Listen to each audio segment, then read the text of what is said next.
Si recordáis bien, hace 2 semanas, pues estuve compartiendo con la Iglesia lo que Pablo dice en 1 Timoteo capítulo 3. Hemos hablado de varios textos de las cartas pastorales, hemos hablado de Timoteo, hemos hablado de la fidelidad en la obra, y la semana pasada, si recordáis la semana pasada anterior, a lo que estuviste presente, estuve comentando acerca del versículo 1 del capítulo 3, palabra fiel si alguno del obispado, buena obra desea. Estuvimos hablando una vez más de la diferencia entre anciano, obispo y pastor, y vimos que bíblicamente hablando estamos hablando de la misma persona, con diferentes matices, de diversos contextos, pero estamos hablando de la misma persona. Y estuvimos viendo que el que anhela obispado, buena obra desea.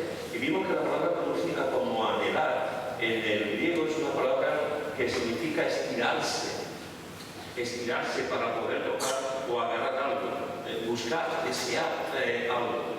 Y claro, lo que está diciendo aquí el apóstol Pablo es que el que anhela obispado debe desear, debe esforzarse, debe trabajar para conseguir el obispado. Y vimos que una de las vimos en Primera de San Vicente, capítulo 5, que el apóstol Pablo le está diciendo a la iglesia tesalónica que tengan de estima a los que trabajan arduamente, a los que los presiden en el Señor, a esos que trabajan arduamente y los presiden, a esos tenerlos en estima.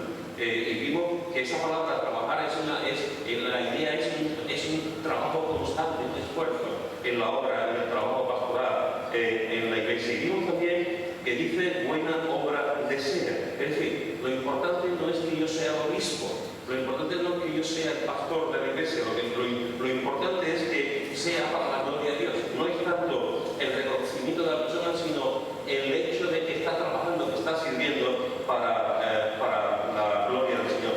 Es una buena obra.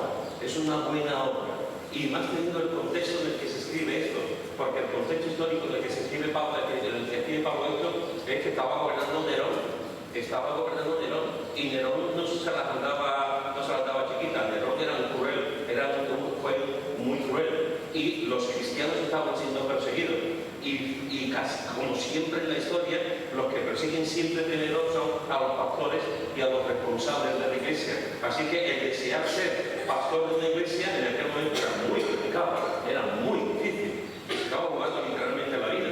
Y Pablo está diciendo que buena obra desea, no porque sea la persona responsable, el obispo, el pastor de la iglesia, el anciano de la iglesia, sino por el deseo que tiene de servir y trabajar para darle la gloria al Señor. Vimos que los líderes espirituales buscan solo la gloria de Dios. Vimos también que los líderes espirituales aman a las ovejas. Y vimos también que los líderes espirituales tienen motivos nobles para ese desempeño, y que los líderes espirituales deben servir con alegría y no estar quejados. Eso fue lo que vimos más o menos de forma resumida hace 2 semanas. Y es interesante que Pablo no dice que solo con el deseo y con el anhelo de ser pastor es suficiente. Si fuese solamente suficiente el anhelo y el deseo de ser pastor, pues seguramente otro gallo cantaría, seguramente las cosas serían diferentes. No quiero meterme en ciencia ficción, pero si solamente con el anhelo y el deseo de ser pastores de la iglesia, pues eso es suficiente, pues seguramente todo sería muy diferente. Pero Pablo dice que no es solamente el deseo, el anhelo de servir la iglesia como pastores, que eso es importante, sumamente importante, como vimos hace 2 semanas, pero no es todo. Ese deseo debe de ir acompañado de un carácter moral, ese deseo debe de ir acompañado de un carácter ético, ese deseo debe ir acompañado de un carácter de ejemplaridad en la iglesia. No todo vale, no todos pueden ser pastores y ancianos de la iglesia o diáconos de la iglesia. Tiene que pasar por un camino, tiene que pasar por una situación, por un momento, por un deseo que tiene que ver con la vida de esa persona, con la forma de ser de esa persona. No solamente decir yo voy a ser, sino cómo vivo, cuáles son los requisitos, cómo es mi vida delante de Dios. Y eso es lo que está diciendo aquí el apóstol Pablo. Fijaros que dice, palabra fiel si alguno anhela obispado, buena obra desea, pero y ahora empieza a describir una serie de cualidades, una serie de características que tiene que tener la persona. ¿Por qué se eligen las personas? ¿Qué modelo tenemos? ¿Qué criterios tenemos a la hora de elegir espiritualmente a una persona que nos va a servir durante los próximos años? ¿Qué criterio hay para hacer eso? Y hoy en día, a mi entender, los criterios que menciona el capítulo 3 de Timoteo y el capítulo 1 de Tito son criterios básicamente olvidados. Se le presta muy poca atención al carácter de la persona y a los requisitos de la persona. Se presta más atención a otros asuntos, a otras cualidades, a otras características. Por ejemplo, hay personas que dirigen y sirven en la iglesia por la influencia de su familia, por la influencia de la familia que tiene. Hay iglesias que las familias son muy importantes. Hay iglesias que las familias tienen el gobierno de la iglesia. Hay iglesias donde la familia se hace y se deshace conforme a una familia determinada. He dicho toda mi vida, y lo creo profundamente, que una familia que no siga los criterios de la palabra de Dios es una maldición en la iglesia, una maldición en todos los sentidos. Ahora, una familia que siga los criterios de Dios es una bendición. Y lo que tenemos que pensar, lo que tenemos que ver es que las familias en la iglesia sean una bendición, que se dejen siempre guiar por la obra de Dios y no por intereses personales, por criterios personales, por criterios familiares. He conocido iglesias donde siempre se hace lo que una familia determinada que tiene control, que tiene, digamos, mucha gente o tiene cierta, digamos, cierta autoridad, pues se hace lo que esa familia quiere, y si no se hace, el responsable va a la calle. O ciertos segmentos, ciertos hermanos que tienen sus propios criterios, pues tampoco se cuentan con ellos. Así que a veces podemos tener gente en el consejo de la iglesia que son simplemente están puestos por una determinada familia. También he conocido lo contrario. También conozco a familias que son una bendición, familias que son numerosas, que son gente muy espiritual, muy entregada y que hacen una labor humilde y callada y servicio en la obra de Dios. Pero se puede dar caso de que haya gente en el consejo simplemente es porque pertenece a una familia influyente en la iglesia. Otros pueden estar en un consejo por su carisma personal. Hay gente, no podemos negarlo, hay gente que tiene carisma. Hay gente que cuando esa persona habla, los demás escuchan. Hay gente que dice algo y que se le presta atención. Hay gente que da una idea y la gente sigue esa idea. Son personas que tienen un carisma determinado. Y podemos pensar que el pastor, el diácono de la iglesia tiene que ser gente con carisma. Sí y no. Hay que tener carisma, evidentemente, porque si no nadie te va a seguir. Si no, no vas a poder influir positivamente en la vida de los demás. Pero no todo es el carisma. Hay gente que tiene mucho carisma y están desperdiciando el tiempo. Hay gente que tiene mucho carisma y lo que enseñan son cosas que no son adecuadas.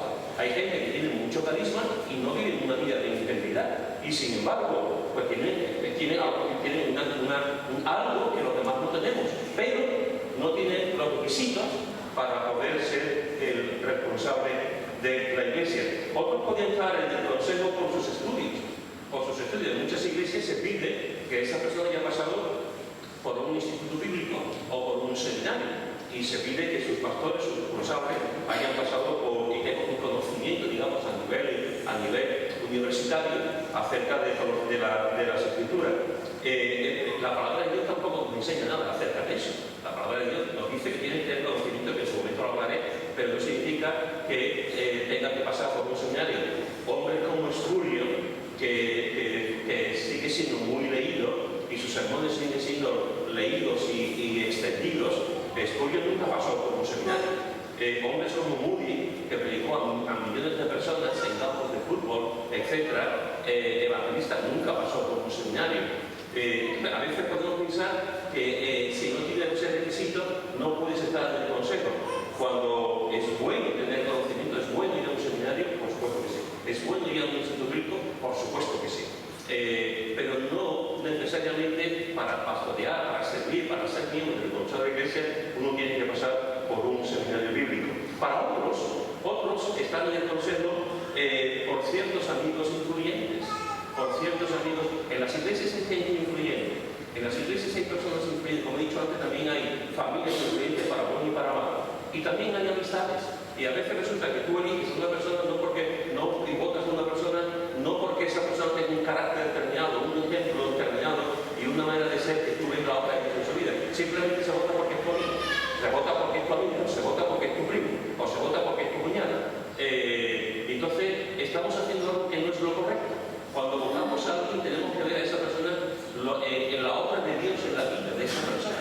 No porque sea mi primo, no porque sea mi hijo, no porque sea mi padre, sino porque realmente veo la obra de Dios en esa persona y veo el deseo de servir cada día en la iglesia. No podemos votar simplemente porque es mi amigo del alma. Amamos a nuestros amigos del alma, oramos por nuestros amigos del alma, pero no confundamos eso con votar a alguien simplemente porque me cae bien o porque es mi amigo. O otros pueden estar del consejo por el dinero que aportan. Hay hermanos en las iglesias que hay algunos hermanos que aportan mucho dinero con sus ofrendas, mucho. Entonces son personas influyentes que saben que a lo mejor el 40, el 30, el 50% del presupuesto de la iglesia tiene que ver con sus ofrendas. Eso, de alguna forma, puede condicionar el hecho de que se ponga esa persona simplemente porque está ofrendando mucho y parte del presupuesto de la iglesia tiene que ver con lo que él da. Y se puede confundir también eso.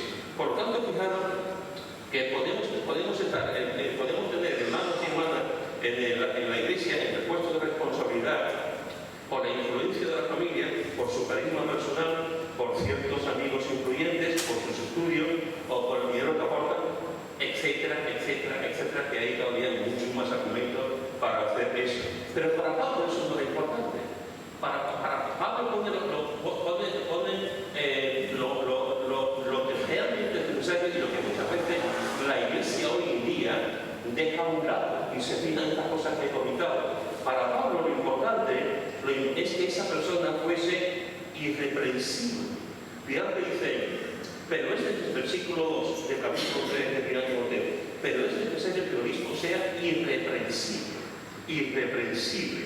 La palabra griega es una palabra que literalmente significa no hay por dónde agarrar, no hay por dónde coger. Una persona irreprensible, alguien que te coge una lupa, se pone la uña, está con la lupa a ver si te coge en un fallo, a ver si te coge en un pecado, a ver si te coge en un delito, a ver si te coge en una infracción, y está con la lupa puesta ahí. Y te está viendo todo el día. Y al final de estar todo el día con la lupa viendo tu vida, no tienes por dónde agarrarte. No tienes por dónde decir, tú has hecho esto, tú has pensado esto, tú has actuado mal. Te está analizando, te está examinando con la lupa todo el día, pero al final dice, no tengo nada malo que decir de este hombre, no tengo nada malo que decir de esta mujer. Eso es lo que significa la palabra irreprensible. La palabra irreprensible es una persona que digamos, no se le puede encontrar fallos de carácter, fallos de moral o fallos de ética. Es una persona que por mucho que sea atacada, por mucho que se le examine, su vida siempre es una vida de ejemplaridad, una vida irreprochable, una vida irreprensible. No significa que sea perfecto. En ningún momento las escrituras nos habla de que una persona irreprensible sea perfecta. Perfecto es solamente uno, que es Jesús. Los demás somos todos, metemos la pata de cada 2 minutos metemos la pata. Perfecto es solamente uno, que es Jesús. Lo que significa es que debe intentar ser un ejemplo de vida. Lo que sí significa es que esa persona debe intentar, en la comunidad donde está, en la iglesia donde está, en el ministerio donde Dios te ha puesto, debe de intentar vivir una vida ejemplar, una vida donde nadie le pueda acusar de nada pecaminoso, de nada malo. Antes he comentado a Cintia cuál ha sido el libro, el personaje que se ha estudiado en el retiro de jóvenes. Pues el personaje que se ha estudiado, el libro que se ha estudiado, sobre todo el personaje ha sido Daniel. Yo estuve predicando sobre Daniel el sábado y Antonio estuvo predicando el domingo. Daniel es un personaje muy interesante, porque una de las cosas que aparece en el libro de Daniel, que lo seguimos comentando Antonio y yo, una de las cosas que aparece es que Daniel fue un hombre irreprensible. Mirad lo que dice en Daniel, capítulo 6, versículo 1 al 5. Daniel, capítulo 6, versículo 1 al 5. Dice así, Daniel 6, del 1 al 5, pareció bien a Darío constituir sobre el reino 120 sátrapas que gobernasen en todo el reino, y sobre ellos 3 gobernadores, de los cuales Daniel era uno, a quienes estos sátrapas diesen cuenta para que el reino fuese perjudicado. Pero Daniel mismo era superior a estos sátrapas y gobernadores, porque había en él un espíritu superior y el rey pensó en ponerlo sobre todo el reino. Entonces los gobernadores y los sátrapas buscaban ocasión para acusar a Daniel en lo relacionado al reino, mas no podían hallar ocasión alguna o falta, porque él era fiel y ningún vicio ni falta fue hallado en él. Entonces dijeron aquellos hombres, no hallaremos contra este Daniel ocasión alguna para acusarle, si no la hallamos contra él en relación con la ley de su Dios. Fijaos, hermanos y hermanas, que aquí encontramos el ejemplo de un hombre que ya lleva años, ya no es un jovencito como en el capítulo 1, ya ha pasado también por otros reyes, y aquí Darío quiere poner 120 responsables en el país, que gobernasen todo el país, como una especie de gobernador, y sobre ellos 3 personas, de los cuales uno de ellos era Daniel. Pero fijaos que dice que Daniel era superior a estos, era superior a estas personas, porque había en él un espíritu superior. Es decir, en realidad, aunque ellos no lo supieran, el Espíritu Santo, el Señor, estaba ahí trabajando con él, le había dado sabiduría, le había dado prudencia, le había dado conocimiento. También era una cosa muy, muy interesante, porque realmente era una persona que amaba profundamente al Señor. Y el rey pensó en ponerlo sobre todo el reino, por encima de toda esta gente. Entonces los gobernadores y sátrapas buscaban ocasión para acusar a Daniel. ¿Cómo vamos a permitir que Daniel esté por encima de nosotros? ¿Cómo vamos a permitir que este hombre que es judío, que habla del Dios de Israel, cómo vamos a permitir que esté por encima de nosotros? Vamos a buscarle algo, vamos a buscar un fallo, vamos a buscar un pecado, vamos a buscar que tiene un hijo una mujer, vamos a buscar que ha traicionado al río, al rey, vamos a buscar que roba dinero del presupuesto del Estado, vamos a buscar algo. Pero no encontraron nada.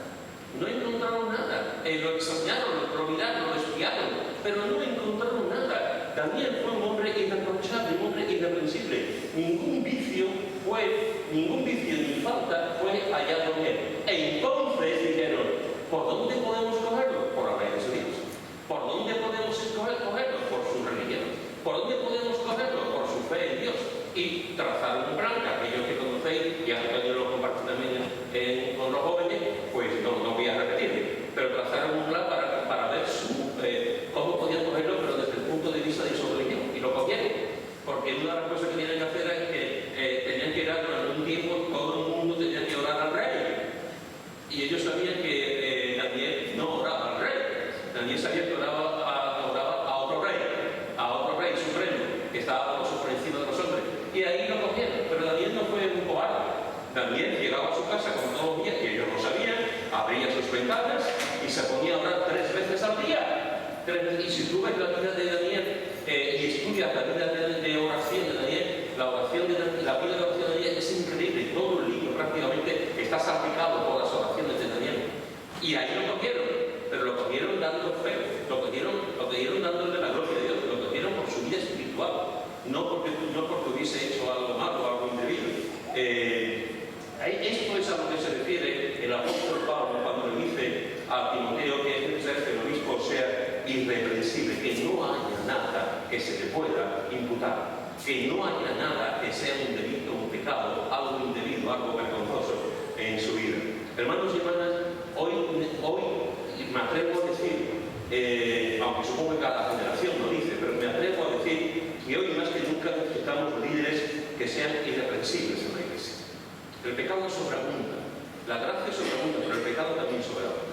Y necesitamos líderes, hombres y mujeres que sean irreprensibles. Uno de los mayores problemas a mi manera de entender que tiene la Iglesia hoy en día es la falta de piedad y la falta de santidad.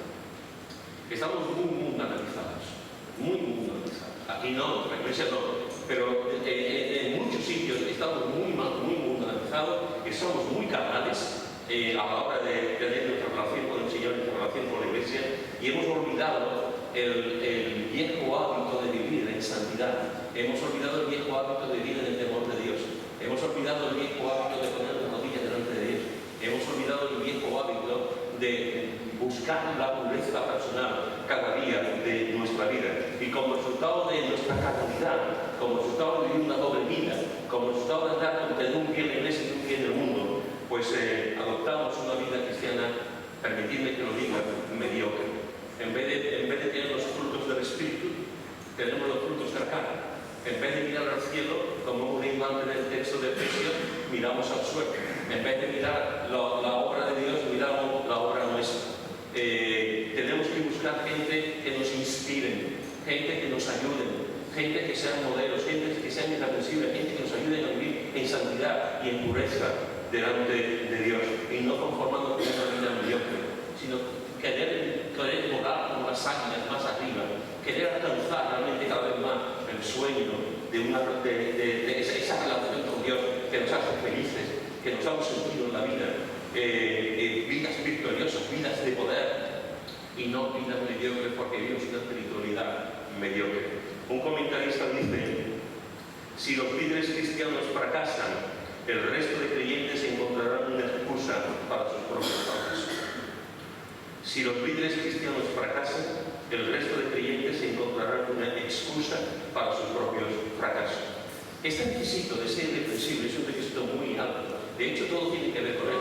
Todo lo que viene después tiene que ver con esta cualidad de ser irreprensible. Es un requisito muy alto. Algunos dirán: esto es imposible de poder hacer. ¿Quién es irreprensible en su totalidad? Y tengo que decirte que nadie, absolutamente nadie, es irreprensible. Pero hay que aspirar a ello. Hay que aspirar, y como veis, el listón que pone el Señor es un listón muy alto. No es un listón, por eso es importante que tengamos en cuenta esto. Por eso es importante que digamos y que tengamos bien claro lo que el Señor pide, lo que el Señor dice. El Señor dice que sean personas que nunca pequen, eso es imposible. Pero sí dice que tienen que aspirar a eso. Tienen que aspirar a ser irreprensible y a vivir en santidad delante del Señor. Y déjame decirte algo también, por si te vas por la vía de tarifa. Esto no solamente es para los pastores y los ancianos y los responsables de la iglesia, esto es para todos. El nivel de vivir intachablemente delante de Dios es una responsabilidad de todos los creyentes. En realidad, en esta lista que está dando aquí, y la repito, eso es para todos los creyentes. Y no deberíamos de conformarnos con otra cosa. Todos deberíamos aspirar a esto. Y todos deberíamos aspirar a vivir santamente, y que nadie nos pueda decir: tú eres un hipócrita, o tú eres un mentiroso, o tú eres una persona que tiene una doble vida. Todos deberíamos aspirar a eso. Y todos deberíamos de vivir una vida genuina, sincera, delante de Dios. Por una parte me da miedo lo que está diciendo aquí, y por otra parte dice: es así, debe ser así. Jesús fue irreprensible. Y el modelo de liderazgo que Jesús da es un modelo que tiene que ver con el servicio a los demás. Y el servicio a los demás siempre tiene que ser irreprensible. El amor tiene que ser irreprensible. La bondad, el entregarse por completo a los demás, la forma de vida. Porque al final la gente lo que se va a fijar es en la forma de vida. Se va a fijar en cómo vive esa persona, en cómo viven esos líderes de la iglesia, esos siervos. Eso es lo que se va a fijar la gente. Y el punto es: aunque parezca imposible, hay que intentar vivir eso. Es como el equipo de fútbol Club Utrera. El equipo de Utrera va a jugar alguna vez la Champions League. Pues posiblemente no.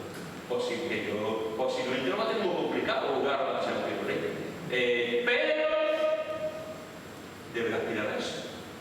Debe aspirar el modelo, es decir, el equipo, si queremos ya no solamente llegar a ser campeón de liga, queremos llegar a ser a Champions League. Eso es lo que debe ser el equipo. Debemos de aspirar a cosas buenas, debemos de aspirar a lo mejor.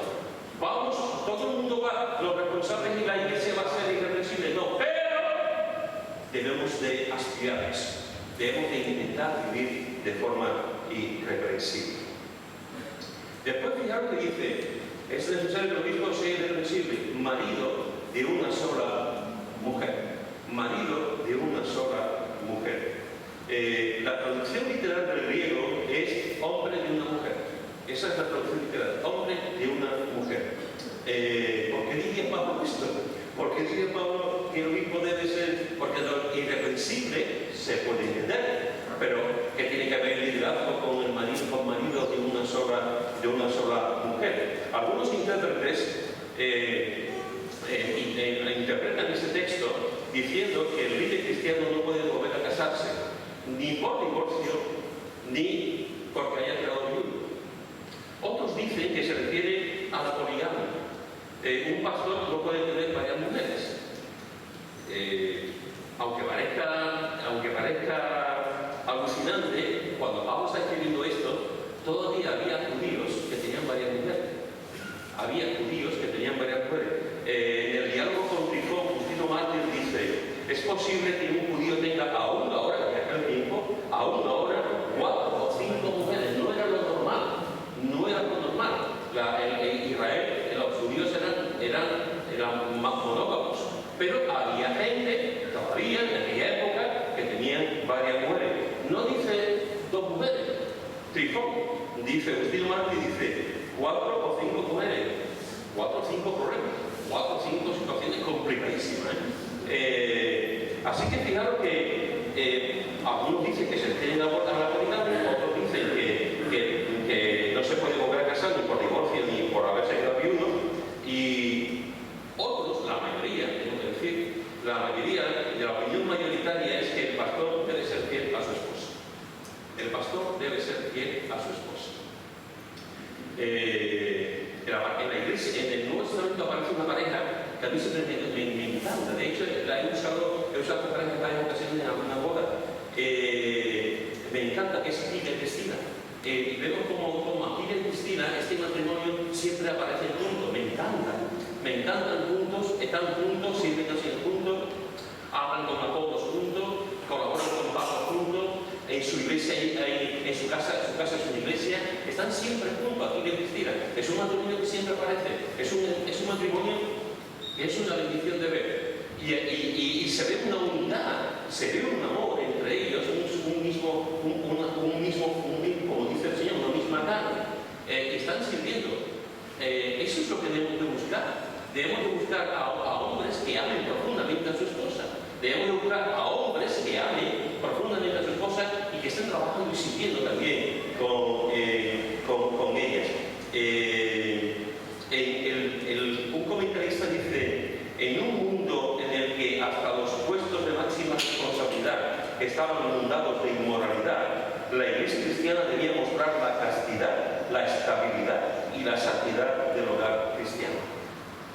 ¿Se puede ser líder estando casado con una mujer y un amante? Sí. Que se lo pregunten algunos políticos, que se lo pregunten algunos filósofos, que se lo pregunten algunos actores de cine, que son un ejemplo para los demás, que se lo pregunten algunos futbolistas, que la gente empiezan a ver los goles, pero no ven cómo están la forma de vida. Que se puede ser líder y tener... Sí, claro que sí. Todos tenemos una idea de un presidente norteamericano que tiene una becaria y sabemos cómo acabó aquello. Y eso pasa en muchísimos sitios, no solamente en Norteamérica, pasa en todas partes y en todos sitios. Pero la Escritura nos dice que el obispo, el pastor, debe ser fiel a su esposa. Esto incluye la prohibición de la poligamia y también la prohibición de la promiscuidad, de estar con una y con otra, y también, por supuesto, también la prohibición de la homosexualidad, de poder tener relaciones fuera de su entorno, fuera de su matrimonio. Esto es muy importante, hermanos y hermanas, sobre todo en un mundo en el que vemos cómo se está siendo atacado el matrimonio, cómo está siendo atacada la institución familiar, y ¿qué clase de pastor sería una persona que está llevando, dirigiendo, enseñando la palabra de Dios? O diáconos, o ancianos de la iglesia, que están llevando la iglesia y tienen amantes. ¿Qué clase de ejemplo sería ese? O que tiene relaciones con varias mujeres. ¿Qué tipo de relación sería ese? ¿Qué tipo de enseñanza puede dar esa persona? ¿Qué tipo de ejemplo puede dar esa persona? Alguna vez he comentado, y los más antiguos lo saben porque lo he dicho en varias ocasiones, yo he conocido a varios físicamente, pero conocí a un pastor de una determinada denominación, cuando yo era presidente de los pastores en Sevilla, que un día, hablando con él, yo ya había escuchado rumores, un día hablando con él me dijo: he dejado a mi esposa. Y yo, pensando que me iba a contar que la persona mala, que estaba con traumatizada, que había pasado por una fin, o sea, algo me iba a contar. Y me dijo que se había ido con una. Me dijo que se había ido con una y que no era pecado. Que no era pecado porque no dejó de amar a su esposa. Y yo estaba alucinado. Yo digo, ¿esto se habrá tomado? ¿Cuántas drogas se habrá tomado este chaval? ¿Este hombre? ¿Cuánto anitermono habrá bebido? Estaba alucinado de pensar que un pastor podía decir esto. No es pecado porque he dejado de amar a mi esposa. Tú lo escuchas de un hermano, de una hermana, y es igual, te revienta, ¿no? Te revienta. Tú escuchas de una hermana, he dejado de amar a alguien, pero lo digo un pastor, te revienta más todavía. Porque tiene que dar ejemplo. Tiene que dar ejemplo. Y de hecho pasó, o sea, de hecho lo se fue. Y la iglesia, yo fui a predicar a 6 meses después. La iglesia se quedó en un grupo pequeñito, pero la iglesia se quedó fatal, la iglesia se quedó mal. Y este hombre no era pecado porque había dejado de amar. Fijaros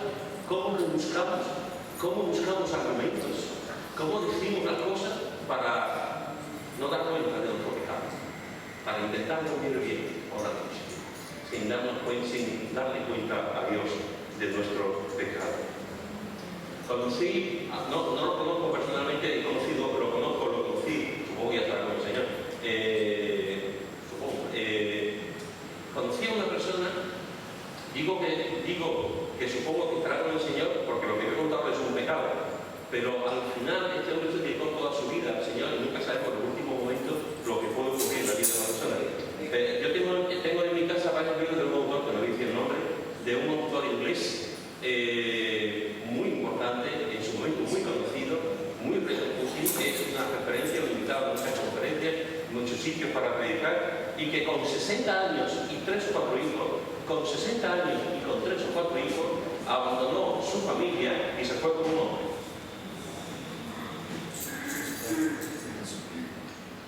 Abandonó a su familia y se fue con un hombre. Tú dices, se va con una mujer, es horrible, mil millones de veces horrible. Pero si se va con un hombre, un poquito más horrible, y está en una situación en la que era una persona conocida, muy conocida, sobre todo en el Reino Unido. Aquí, y yo tengo 5 o 6 libros de él, buenos libros, teológicamente muy sabios, muy ricos.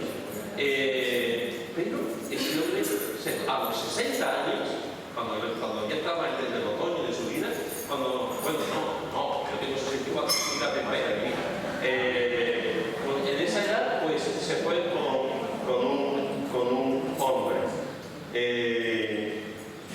Conocí a una esposa de mi hija, una misionera, no lejos de aquí, que al cabo de un tiempo la iglesia lo estaba sirviendo con su esposo, se fue con un joven de la iglesia.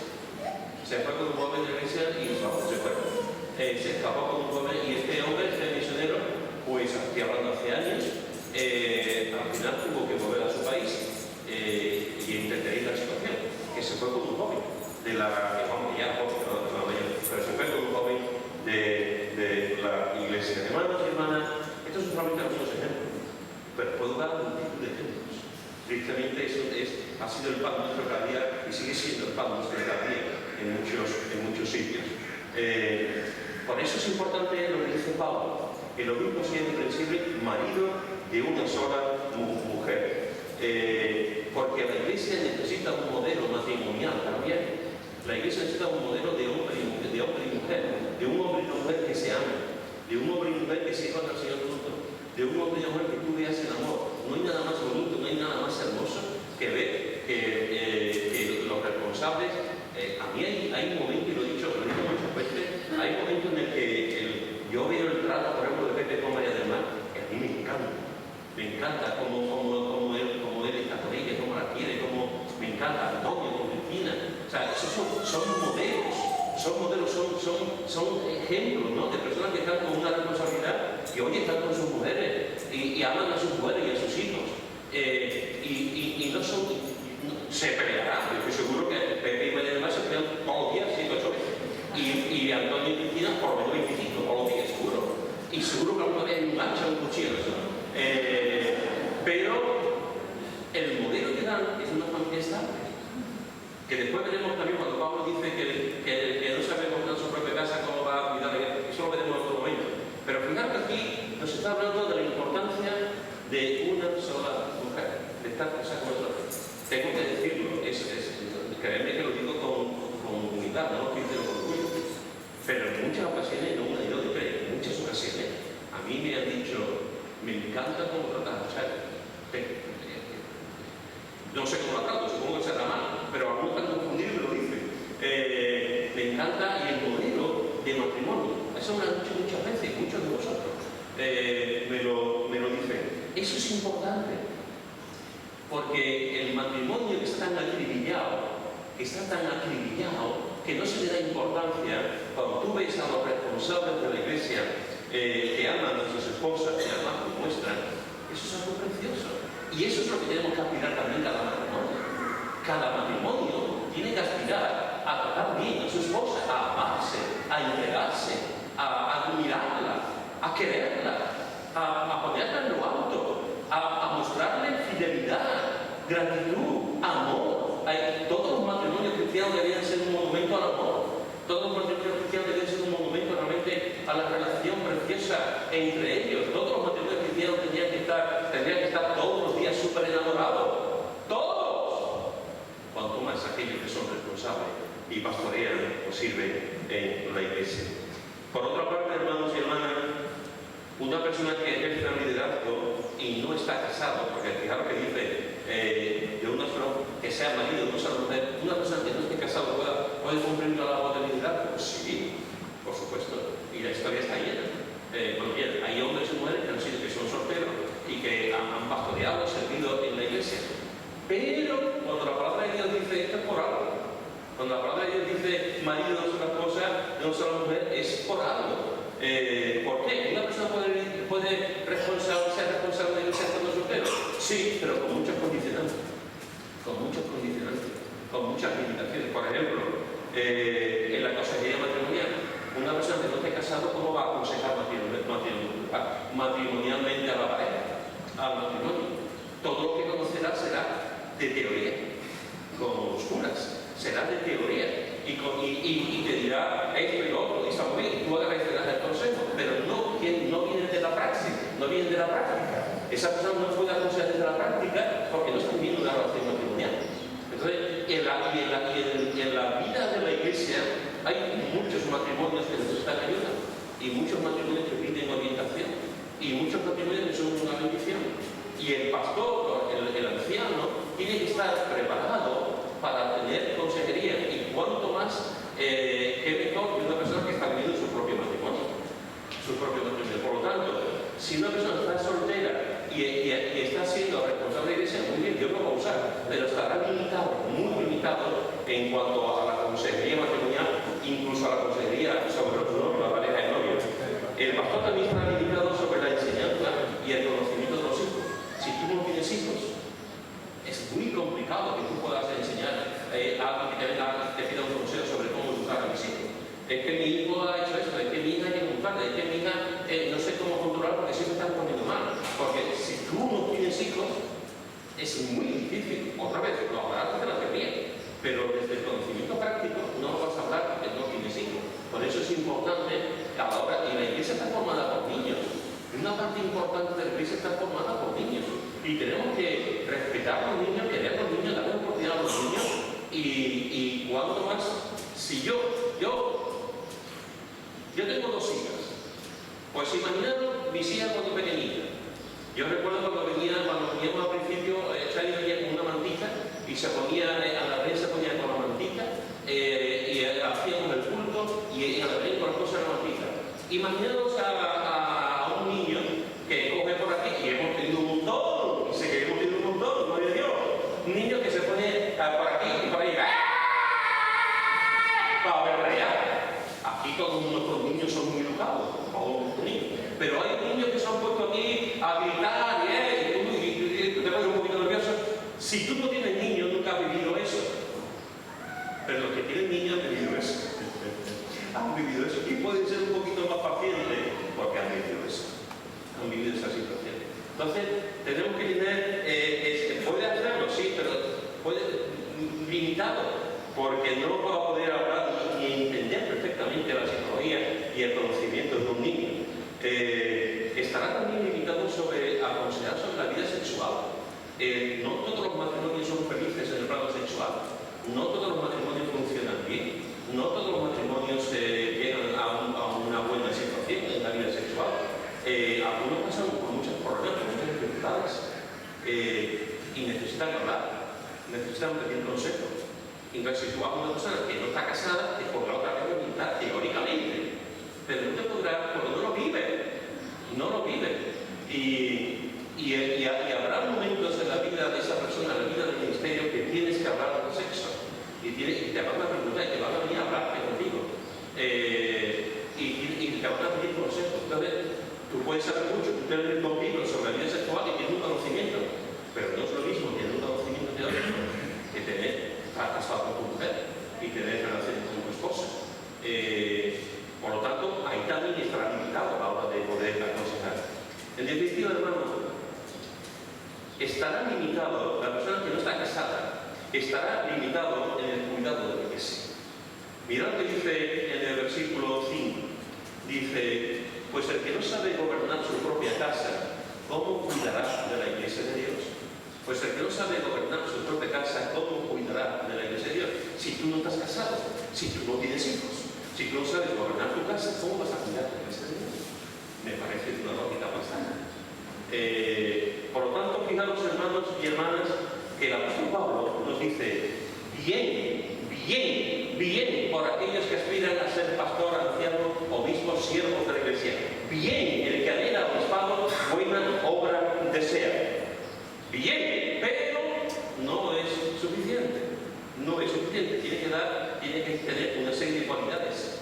Y hemos visto hoy en esta mañana dos cualidades que aparecen, que lo único sea irreprensible, que no se le pueda acusar de nada, que no significa que sea perfecta, ni mucho menos, pero que intenta vivir una vida ejemplar delante de la iglesia, delante de su familia, delante del trabajo, si están trabajando aparte del pastorado, de ser anciano, de diácono, que realmente sea una persona irreprensible, que nadie puede decir: tú eres un guapo, tú eres un sinvergüenza, tú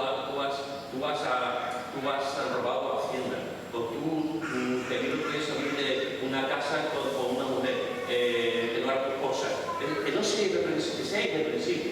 Ahí es lo que está diciendo. Tenemos que buscar esa persona irreprensible, por lo menos que nos dé un modelo de vida. Y después dice: marido de una mujer, marido de una mujer. Es con una mujer y hay quebraderos de cabeza, pues imaginaros 3 o 4, o imaginaros a un mariposón de estos que los hay, y las iglesias también lo hay. El otro día hace poco puse un ejemplo en su bíblico los miércoles, puse un ejemplo de uno que había estado, que era pastor de la iglesia y había tenido relaciones con 3 mujeres. Con 3 mujeres, y lo conozco yo, con 3 mujeres. Y dices: ¿esto cómo es posible? ¿Esto cómo se puede hacer? Pues lo que nos está diciendo es que el pastor, el obispo, el anciano, debe ser una persona irreprensible también en su vida con su esposa. Debe de amar a su esposa, respetar a su esposa, estar con su esposa y ser un modelo de vida matrimonial. No un modelo porque sea pastor, precisamente es un modelo porque ama a su iglesia, a su esposa, que es diferente. Esto es lo que hemos visto en esta mañana. Que Dios nos ayude, que Dios nos guíe para que cada uno de los que estamos aquí vivamos esto, que seamos irreprensibles, o intentar que seamos irreprensibles, pedir al Señor su gracia para vivir, y tampoco golpearnos la cabeza con un martillo si hemos cometido un pecado, porque lo cometemos y hacemos mal, y Dios nos ayudará a continuar. Y también hemos visto que tenemos que ser maridos o la esposa. Ama